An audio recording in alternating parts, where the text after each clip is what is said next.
6 MCQs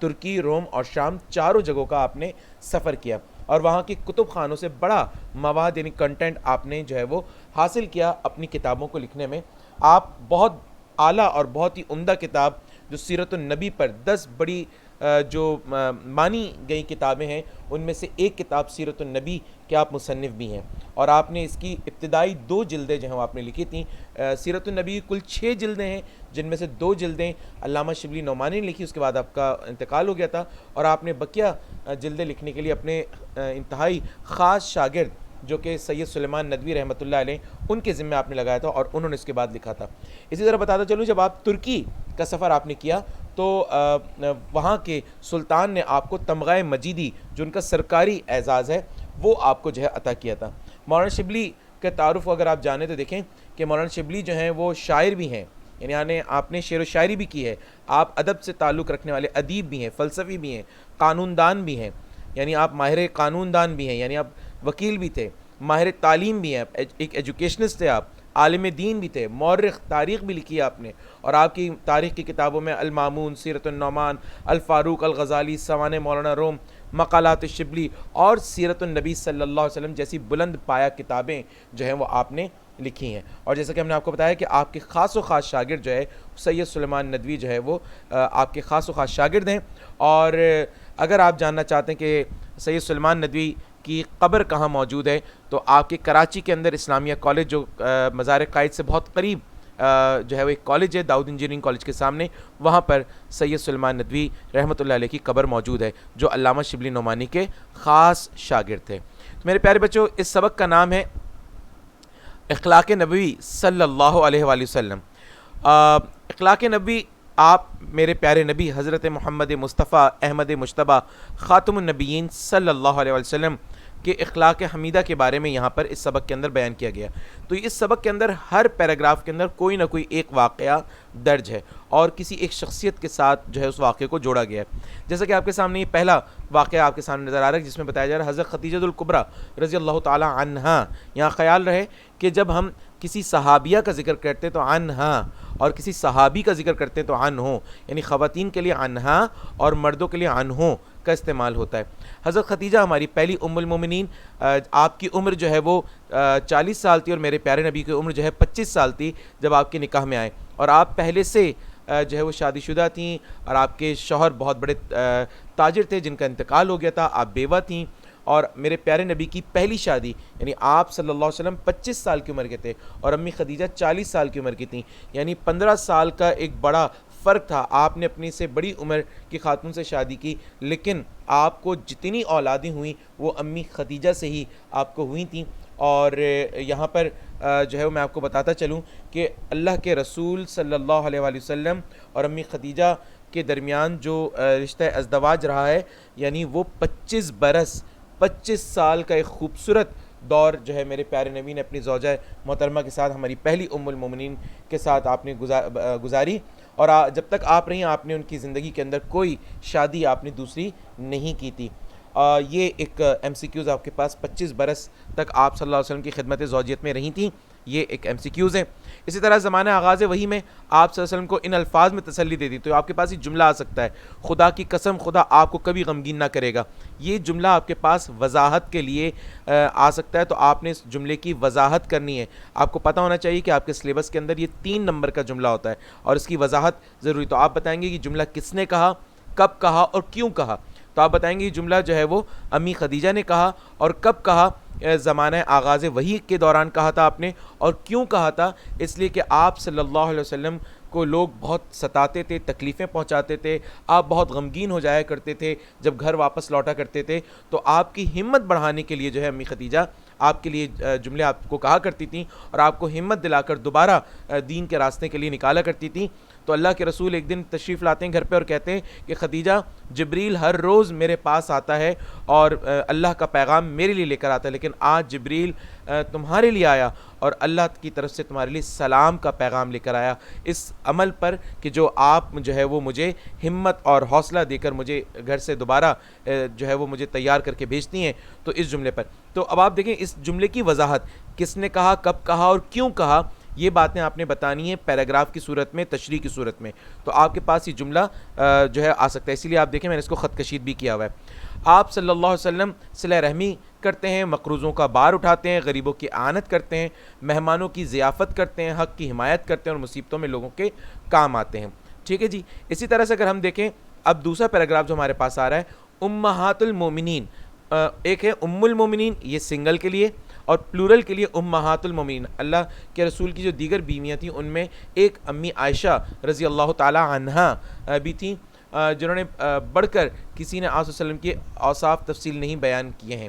یعنی امہات المومنین میں سب سے زیادہ جو اوصاف آپ کی، جو صفات آپ کی، جو خوبیاں آپ کی بیان کی وہ امی عائشہ سے روایت ہوتی ہیں. فرماتی ہیں حضرت صلی اللہ علیہ وآلہ وسلم کی عادت کسی کو برا بلا کہنے کی نہ تھی. آپ نے کبھی کسی کو برا بلا نہیں کہا، برائی کے بدلے میں برائی نہیں کرتے بلکہ درگزر کرتے اور معاف فرما دیا کرتے تھے. آپ صلی اللہ علیہ وسلم نے کبھی کسی سے اپنی ذاتی معاملے میں انتقام نہیں لیا.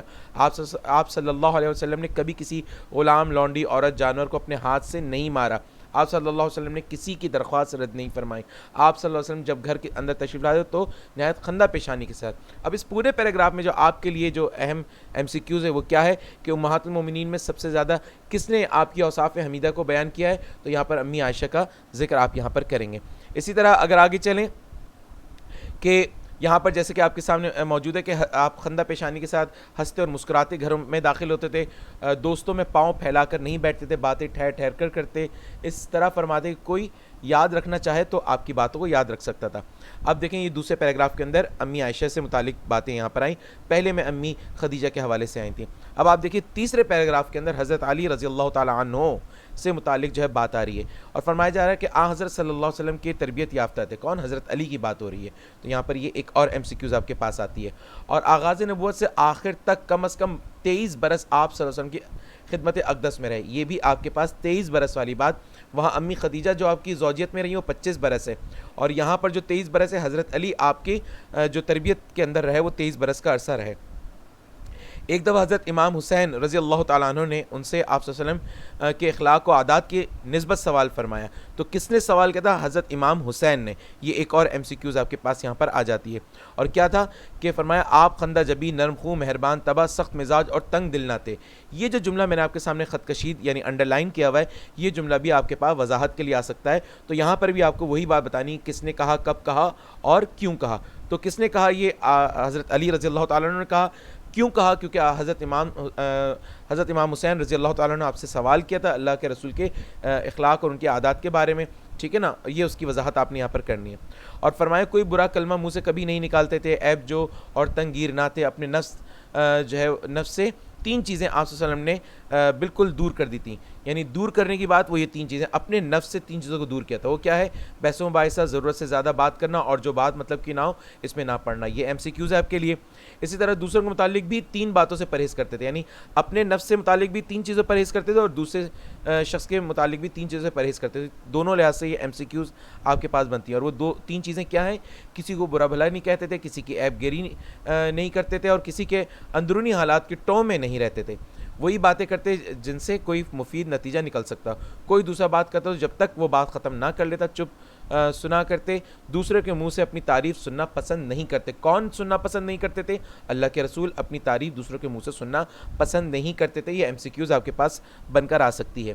نہایت فیاض، نہایت رازگو، نہایت نرم طبع اور نہایت خوش صحبت تھے. اگر کوئی دفاتن کا مطلب ہوتا ہے اچانک، آپ صلی اللہ علیہ وسلم کو دیکھتا تو مرعوب ہو جاتا، یعنی بڑا روب میں آ جاتا. اور آپ لیکن جیسے جیسے آشنا ہو جاتا تھا آپ صلی اللہ علیہ وسلم سے محبت کرنے لگتا تھا. ٹھیک ہے جی. تو یہ والا پیراگراف آپ نے دیکھا جس میں حضرت علی اور حضرت امام حسین کا ذکر یہاں پر آیا ہے.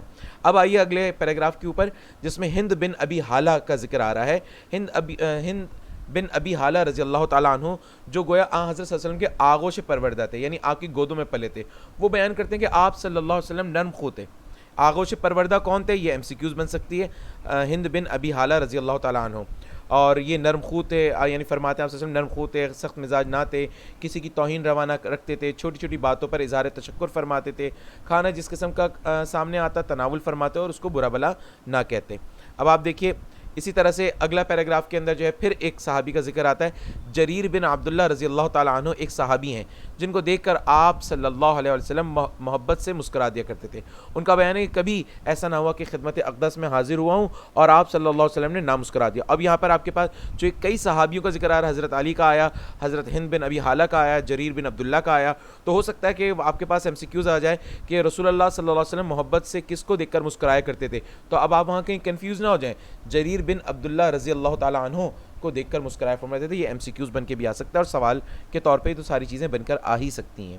اسی طرح سے اگر ہم آگے دیکھیں کہ اگلے پیراگراف کے اندر آپ صلی اللہ علیہ وسلم کا چہرہ ہنستا تھا، وقار و متانت سے گفتگو فرماتے تھے، کسی کی خاطر شکنی نہیں کرتے، معمول یہ تھا کہ کسی سے ملنے کے وقت ہمیشہ پہلے خود سلام اور مصافحہ کرتے ہیں، یعنی سلام اور مصافحہ کے حوالے سے آپ کے پاس MCQs آ سکتی ہے۔ لفظ مصافحہ کے کیا معنی، تو آپ بتائیں گے ہاتھ ملانا اس کے معنی۔ کوئی شخص جھک کر آپ صلی اللہ علیہ وسلم کے کان میں کچھ بات کہتا تو اس وقت تک اس کی طرف سے رخ نہ پھیرتے جب تک وہ خود منہ نہ ہٹا لے۔ مسافر میں بھی یہی معمول تھا، یعنی کسی سے ہاتھ ملاتے تو جب تک وہ خود نہ چھوڑ دے اس کا ہاتھ نہ چھوڑتے۔ مجلس میں بیٹھتے تو آپ صلی اللہ علیہ وسلم زانوں ہم نشینوں سے آگے نکلے بنا، یعنی آپ کے پاؤں کبھی بھی آپ کے ساتھیوں سے آگے نہ نکلے ہوئے ہوتے تھے۔ آپ نوٹ فرما رہے بیٹا کہ میں نے آپ کو کوشش کر رہا ہوں کہ ہر بات آپ کے علم میں لے آؤں، اس کو نوٹ فرمائیے، ساتھ ساتھ آپ اپنی کتاب اگر آپ کے سامنے موجود ہے تو بہت اچھی بات ہے، ورنہ اپنی کتابوں کو سامنے رکھیں، اور اگر نہیں ہے تو کم از کم ان باتوں کو ساتھ ساتھ نوٹ کرتے جائیے۔ اور اگر ابھی نوٹ نہیں کر پا رہے کہ اس لیے کہ میں شاید تیزی کے ساتھ چیزوں کو لے کے چل رہا ہوں، تو اس ویڈیو کو دوبارہ دیکھیے، اور دوبارہ دیکھنے کے بعد پھر آپ ان چیزوں کو، اگر آپ اس وقت تیار نہیں ہیں ذہنی طور پر کتاب اور کاپی کے ساتھ، تو آپ بعد میں بھی اس چیز کو، ویڈیو کو دوبارہ دیکھتے ہوئے آپ ان چیزوں کو ہائی لائٹ لازمی کریں، خط کشید لازمی کریں۔ اسی طرح ایک دفعہ آپ صلی اللہ علیہ وسلم سعد بن عبادہ رضی اللہ تعالیٰ عنہ سے ملنے گئے، واپس آنے لگے تو انہوں نے اپنے صاحبزادے قیس، یعنی یہاں پر یہ سوال آ سکتا ہے کہ سعد بن عبادہ رضی اللہ تعالیٰ عنہ جو ہیں ان کے بیٹے کا نام کیا تھا، تو آپ بتائیں گے قیس رضی اللہ تعالیٰ عنہ ان کے بیٹے کا نام تھا۔ وہ حضرت صلی اللہ علیہ وسلم کے ہم رکاب جائیں، یعنی آپ صلی اللہ علیہ وسلم کے ساتھ سفر پر چلے جائیں، تو حضرت صلی اللہ علیہ وسلم نے قیس رضی اللہ تعالیٰ عنہ سے کہا کہ تم بھی میرے اونٹ پر سوار ہو لو۔ انہوں نے بے ادبی کے لحاظ سے تعامل کیا، چھوٹے سے بچے تھے، دل نہیں چاہ رہا ہوگا جانے کا، تو بچے کا دل تو گھر میں ہی زیادہ لگا ہوتا ہے، دوستوں میں لگا ہوتا ہے، تو آپ صلی اللہ علیہ وسلم نے ارشاد فرمایا کہ یا سوار ہو لو یا گھر واپس چلے جاؤ، اور وہ واپس چلے آئے، کہ یعنی آپ نے بچے کے دل رکھا اور آپ نے زبردستی اس کے ساتھ کرنا پسند نہیں فرمایا۔ اسی طرح یہ والی بات جو آ رہی ہے آپ کے پاس کہ ایک دفعہ نجاشی کے ہاں سے ایک سفارت آئی، یعنی ایک قافلہ آیا جو اس کی طرف سے خاص قافلہ تھا جو نجاشی نے بھیجا تھا، تو آپ صلی اللہ علیہ وسلم نے ان کو اپنے ہاں مہمان رکھا، اور خود بنفس نفیس ذاتی طور پر آپ نے مہمانداری کے تمام کام انجام دیے۔ صحابہ رضی اللہ تعالیٰ عنہ نے عرض کی کہ ہم یہ خدمت ہم انجام دے لیں گے اللہ کے رسول؟ ارشاد ہوا کہ ان لوگوں نے میرے دوستوں کی خدمت کی، چونکہ نجاشی نے اور ان کے لوگوں نے میرے صحابہ کی خدمت کی تھی، لہٰذا یہ میرے مہمان ہیں، اب میں ہی خود ان کی خدمت کروں گا، چونکہ انہوں نے میرے دوستوں کی خدمت گزاری کی تھی، اس لیے میں خود ان کی خدمت گزاری کرنا چاہتا ہوں۔ اسی طرح سے اگر آپ دیکھیں کہ اللہ کے رسول کے حوالے سے ایک اور حضرت عتبان بن مالک رضی اللہ تعالیٰ عنہ جو ایک اصحاب بدر میں تھے، یعنی اگر آپ کے پاس یہ MCQs آ جائے کہ کن صحابی کا تعلق اصحاب بدر میں سے تھا، تو عتبان بن مالک رضی اللہ تعالیٰ عنہ جو ہے وہ اصحاب بدر میں سے تھے۔ کچھ اسباق ایسے جن سے بہت زیادہ MCQs بن رہی ہیں، تو ہمیں ہر لحاظ سے بڑا محتاط ہو کے تیاری کرنے کی ضرورت بھی ہے، اور یہ ان اسباق میں سے ایک بہت اہم سبق ہے۔ حضرت عتبان تھے جن کی بینائی کا مسئلہ تھا اور ان کو نظر نہیں آتا تھا، اور حضرت صلی اللہ علیہ وسلم کی خدمت میں آ کر درخواست کی انہوں نے کہ میں اپنے محلے کی مسجد میں نماز پڑھتا ہوں، لیکن جب بارش ہو جاتی ہے تو مسجد تک جانا مشکل ہو جاتا ہے، اس لیے اگر آپ صلی اللہ علیہ وسلم میرے گھر میں تشریف لا کر نماز پڑھ لیتے تو میں اس جگہ کو سجدہ گاہ بنا لیتا۔ دوسرے دن صبح کے وقت آپ صلی اللہ علیہ وسلم حضرت ابو بکر رضی اللہ تعالیٰ عنہ کے ساتھ لے کر ان کے گھر گئے اور دروازے پر ٹھہر کر اذن مانگا۔ اذن مانے اجازت، عربی کا لفظ ہے یہ، اذن مانے اجازت مانگنا۔ اندر سے جواب آیا تو گھر میں تشریف لے گئے اور دریافت فرمایا کہ کہاں نماز پڑھوں، جگہ بتا دی۔ آپ صلی اللہ علیہ وسلم نے تکبیر کہہ کر 2 رکعت نماز ادا کی، اور اس جگہ کو جائے نماز آپ نے بنا دیا، یعنی اب آپ وہاں پر بھی نماز پڑھ سکتے ہیں، اور آپ کو ثواب وہی مسجد کا ثواب آپ کو ملے گا۔ اسی طرح حضرت ابو شعیب رضی اللہ تعالیٰ عنہ ایک انصاری تھے، یہاں پر یہ بات خیال رکھنا ضروری ہے کہ یہاں خاص طور پر ان کو انصاری کے طور پر یہاں پر بتایا گیا ہے۔ ان کے غلام بازار میں گوشت کی دکان رکھتا تھا۔ ایک دن وہ خدمت اقدس میں آئے، آپ صلی اللہ علیہ وسلم صحابہ رضی اللہ تعالیٰ عنہ کے حلقے میں تشریف فرماتے اور چہرے سے بھوک کے اثر پیدا تھا۔ انہوں نے فوراً بھانپ لیا حضرت ابو شعیب نے، اور جا کر غلام سے کہا کہ 5 آدمیوں کا کھانا تیار کرو، کیونکہ اللہ کے رسول 5 آدمیوں کے ساتھ تشریف فرماتے. کھانا تیار ہو چکا تو حضرت صلی اللہ علیہ وسلم سے درخواست کی کہ صحابہ رضی اللہ تعالیٰ عنہم کے ساتھ قدم رنجہ فرمائی، یعنی میرے گھر تشریف لے آئیے.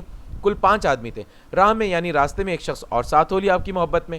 حضرت صلی اللہ علیہ وسلم چاہتے تو اس کو اپنے ساتھ لے جاتے، لیکن آپ نے جو ہے وہ حضرت ابو شعیب سے اجازت مانگی اور فرمایا یہ شخص بے کہے ساتھ ہو لیا، یعنی بغیر کہے ہمارے ساتھ شامل ہو گیا ہے. اگر آپ اجازت دیں تو ان کو بھی ہم اپنے ساتھ شامل کر لیں، اور نہیں ورنہ تو ان کو رخصت کر دیں. تو انہوں نے کہا کہ آپ صلی اللہ علیہ وسلم ان کو بھی ساتھ لے آئیں. اب دیکھیں اس جملے کو میں نے کیوں خط کشید کیا، کیونکہ یہ جملہ بھی وضاحت کے لیے آ سکتا ہے کس نے کہا، کب کہا اور کیوں کہا. تو آپ نے پیراگراف کی صورت میں اس کی تشریح کرنی ہوگی. تو کسی شخص کی کوئی بات ناپسند آتی تو اکثر اس کے سامنے اس کا تذکرہ نہ فرماتے. ایک دفعہ ایک صاحب عرب کے دستور کے مطابق زعفران لگا کر خدمت میں حاضر ہوا. آپ صلی اللہ علیہ وسلم نے کچھ نہ فرمایا، اور جب وہ اٹھ کر چلے گئے تو لوگوں سے ان کے کہا کہ ان سے کہہ دینا کہ رنگ دھو ڈالیں، کیونکہ اگر سب کے سامنے کہہ دیتے وہ زعفران کا رنگ جو بالوں پہ لگا کر آئے تھے تو بہت ہی برا لگ رہا تھا. تو آپ نے اس وقت کہتے شاید دل کو برا لگ جاتا، تو آپ نے کسی سے کہا کہ ان کو یہ توجہ دلا دیں کہ اس رنگ کو دھو لیں، ان پہ اچھا نہیں معلوم ہو رہا. تو اسی طرح سے ایک دفعہ ایک شخص نے باریابی یعنی آپ کی خدمت میں حاضر ہونے کی اجازت چاہی. آپ صلی اللہ علیہ وسلم نے فرمایا اچھا آنے دو. اچھا وہ آدمی اپنے قبیلے کا اچھا آدمی نہیں تھا، لوگ اسے اچھا نہیں سمجھتے تھے اس کی زبان کی وجہ سے، لیکن جب وہ خدمت میں مبارک میں حاضر ہوا تو نہایت ہی نرمی کے ساتھ سے گفتگو فرمائی. حضرت عائشہ رضی اللہ تعالیٰ عنہا کو اس پر تعجب ہوا، اور آپ صلی اللہ علیہ وسلم سے دریافت فرمایا کہ آپ صلی اللہ علیہ وسلم تو اس کو اچھا نہیں سمجھتے تھے کہ یہ اپنے قبیلے کا اچھا آدمی نہیں ہے یہ. تو آپ صلی اللہ علیہ وسلم نے فرمایا خدا کے نزدیک سب سے برا وہ شخص ہے جس کی بدزبانی کی وجہ سے لوگ اس سے ملنا جلنا چھوڑ دیں. لوگ تو ملنا جلنا چھوڑ دیا اور اس کی بدزبانی کی وجہ سے، لیکن یہ بہت ہی برا فعل، ایک بہت ہی برا کام اس شخص کے لیے. لیکن آپ تو چونکہ اللہ کے رسول تھے تو آپ یقینی طور پہ کسی سے ملنا کے لیے انکار نہیں فرما سکتے تھے، اور سلام میں پیش دستی فرماتے. جب چلتے تو مرد عورتیں بچے سامنے آتے ان کو سلام کرتے. ایک دفعہ آپ صلی اللہ علیہ وسلم راستے سے گزر رہے تھے. ایک مقام پر مسلمان اور منافق کافر جا بیٹھے ملے تھے، ایک جگہ بیٹھے ملے تھے یکجا. تو آپ صلی اللہ علیہ وسلم نے سب کو سلام کیا، یعنی اس میں کوئی تخصیص نہیں کی کہ یہ مسلمان ہے صرف اسی کو سلام کیا، جو کافر تھا اس کو سلام نہ کیا آپ نے.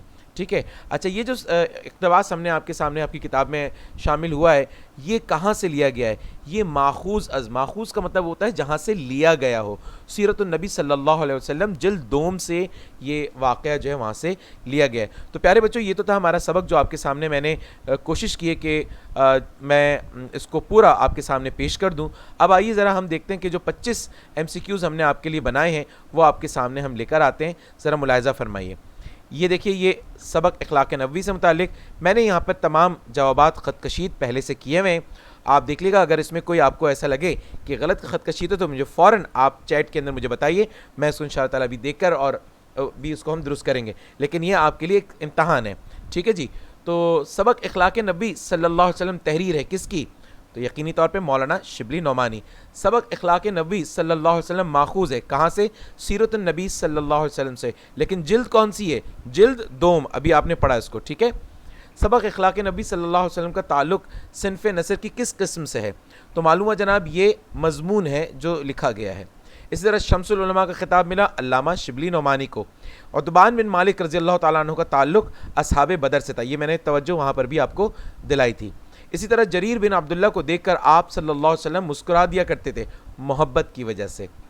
ترکی کے سلطان نے علامہ شبلی کو عطا کیا تمغہ مجیدی جو سرکاری اعزاز تھا. مصافحہ کرنے کا کیا مطلب میں نے بتایا تھا آپ کو؟ بتائیے جلدی سے. جی ہاں، ہاتھ ملانا. آپ صلی اللہ علیہ وسلم کے اخلاق تفصیل کے ساتھ بیان کیے. کس نے؟ امی عائشہ نے، یعنی حضرت عائشہ صدیقہ رضی اللہ تعالیٰ عنہ نے. حضرت خدیجہ رضی اللہ تعالیٰ عنہ کی خدمت میں زوجیت میں رہیں، یعنی آپ صلی اللہ علیہ وسلم کی زوجیت میں کتنا عرصہ رہیں؟ 25 برس یعنی 25 سال. سفارت کے مہمانداری کے تمام کام آپ صلی اللہ علیہ وسلم نے خود بنفس نفیس انجام دیے. کس کی سفارت؟ نجاشی کی سفارت، یعنی نجاشی کے لوگ تھے وہ جو وہاں سے آئے تھے سرکاری طور پہ. سیرت النبی صلی اللہ علیہ وسلم جیسی بلند پایا کتاب کی ابتدائی 2 جلدیں تصنیف کی. کس نے؟ مولانا شبلی نعمانی. اور اگلی 4 کس نے لکھی تھیں؟ ان کے خاص شاگرد سید سلیمان ندوی نے. وہ بھی میں نے نیچے MCQs میں شامل کی ہے. حضرت علی نے آپ صلی اللہ علیہ وسلم کے اخلاق و عادات کے بارے میں بتایا. کس کو؟ حضرت امام حسین کو. آپ صلی اللہ علیہ وسلم جب کسی سے ملتے تو پہل سلام کرنے میں کرتے. آپ صلی اللہ علیہ وسلم نے فرمایا اللہ کے نزدیک سب سے برا شخص کون ہے؟ جو جس کی وجہ سے لوگ اس سے ملنا چھوڑ دیں. اور وہ کیا چیز ہے؟ بد زبانی. قدم رنجہ کے معنی کیا؟ تشریف لانا. ٹھیک ہے. اور اسی طرح آغاز وحی میں آپ صلی اللہ علیہ وسلم کو تسلی دی. کس نے؟ امی عائشہ نے، یعنی حضرت خدیجہ رضی اللہ تعالیٰ عنہا نے. آپ صلی اللہ علیہ وسلم نے کبھی بھی کسی سے اپنے ذاتی معاملے میں نہیں لیا. کیا چیز؟ انتقام. یعنی آپ نے تو الٹا اور معاف کیا لوگوں کو. حد تو یہ کہ حبار بن الاسود آپ کی بیٹی زینب کا جو قاتل تھا، جب اس نے اپنے قتل کا اعتراف کیا کہ میں نے ہی قتل کیا تھا آپ کی بیٹی زینب کو، تو آپ صلی اللہ علیہ وسلم نے فتح مکہ کے موقع پر اس کو بھی معاف فرما دیا تھا. اور اسی طرح سے آپ صلی اللہ علیہ وسلم دوسروں کے منہ سے سننا پسند نہیں فرماتے تھے، اپنی تعریف. علامہ شبلی نعمانی کے والد کا نام کیا تھا؟ حبیب اللہ. سیرت النبی جیسی بلند پایا کتاب کی آخری 4 جلدیں کس نے لکھی؟ سید سلیمان ندوی رحمۃ اللہ علیہ. امام اعظم کہا جاتا ہے نعمان بن ثابت کو. اور امام اعظم یہ ریپیٹ ہو گئی ہے دوبارہ، امام اعظم کہا جاتا ہے نعمان بن ثابت. مولانا شبلی نعمانی نے ابتدائی تعلیم اس مدرسے سے اعظم گڑھ سے حاصل کی تھی. اور مولانا شبلی نعمانی نے سفر کیے ترکی، روم، شام، یہ تمام. تو آپ نے یہاں کیا جواب لکھنا ہے؟ جی ہاں، بالکل درست فرمایا آپ نے، یہ تمام. اور مولانا شبلی نعمانی نے سوانح لکھی تھی، یعنی کس کی بایوگرافی لکھی تھی، کس کی زندگی کے بارے میں لکھا تھا؟ کیا مولانا روم، شیخ سعدی، حیات جاوید، ان میں سے کوئی نہیں؟ تو جواب اس کا مولانا روم. تو یہ تو تھی بیٹا وہ تمام ایم سی کیوز، اور یہ تمام وہ جوابات ہیں جو ہم نے آخر میں بھی آپ کے لیے یہاں پر جمع کی ہوئی ہیں. اسی طرح سے اگر ہم آگے چلیں اور اس کی مشق کے اندر اگر ہم دیکھیں تو مشق کے اندر آپ کو وہ تمام سوالات یہاں پر مل جائیں گے. اور خاص طور پہ جیسے دیکھیے حضرت خدیجہ الکبریٰ رضی اللہ تعالیٰ عنہا زمانہ آغاز وحی میں آپ صلی اللہ علیہ وسلم کو کن الفاظ میں تسلی دیتی تھیں؟ پہلا پیراگراف ہے.